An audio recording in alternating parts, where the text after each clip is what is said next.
Bangabandhu's speech at the United Nations General Assembly is a matter of great pride for us. He delivered the speech on 25th September 1974, just after a week Bangladesh became a member of the UN. To be a member of the UN was not an easy goal, as some influential countries were opposing the membership for Bangladesh. So, it was another war that Bangabandhu had to wage. But finally, Bangabandhu won. He won not only the UN membership but also everyone who listened to his ever first speech at the UN. It was a very busy experience for him. He came, he saw, and he conquered everyone. Bangabandhu was the first person in the history of the UN to deliver a speech in Bangla, the language of the 7.5 crores 75 million Bengalis, the language of the language martyrs, the poet of oration, the icon of charismatic leadership, touched another milestone, and so did the Bengalis through him. It was a speech that revealed Bangladesh's stand on national and international issues before the global community. Identifying the UN as the parliament for the humankind, Bangabandhu recognized the moment of delivering his speech historical. He mentioned that the very moment justified the country-long struggle and sacrifice of the Bengalis for self-rule, independence, dignity, and coexistence along with other nations.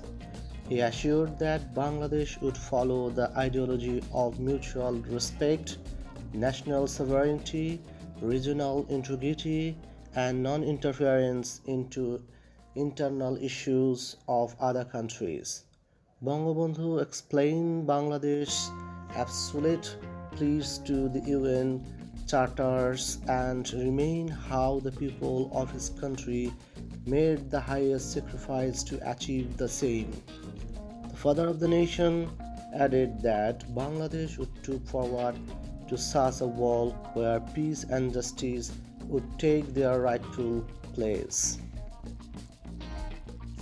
It was essential to justify the sacrifice of the countless martyrs.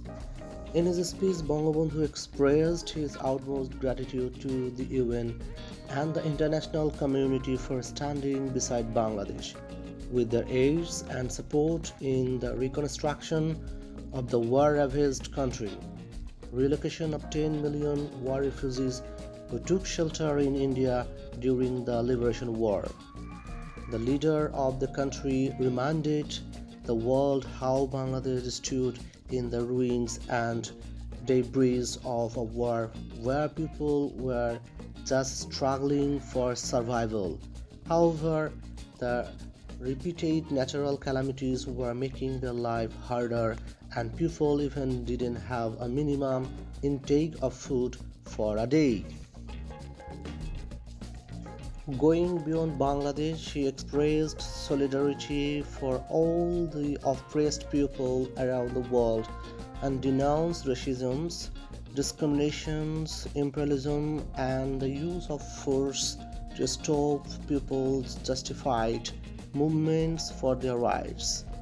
Referring to the struggle of the people in Africa, Asia, Latin America, Namibia, Palestine, and Zimbabwe, he expressed his worry about people's plight to achieve their own rights. The leader of the oppressed noted when millions of people were destitute with unending miseries, only a handful of people were enjoying the highest luxuries. He emphasized quick measures for global financial management based on justice.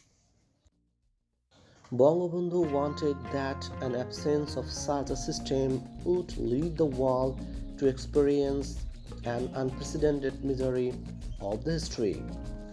The leader of the third world countries expressed his deep concerns over a global recession and inflation, unemployment, unequal distribution of wealth and opportunities, and the gap between the rich and the poor countries. He described how those had hit the development plans in many poor countries of the planet.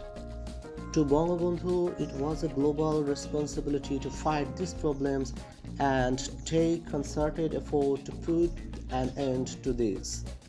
Before he concluded his speech, Bangabandhu declared that Bangladesh would follow the paths of togetherness, brotherhood, and mutual respect and cooperation.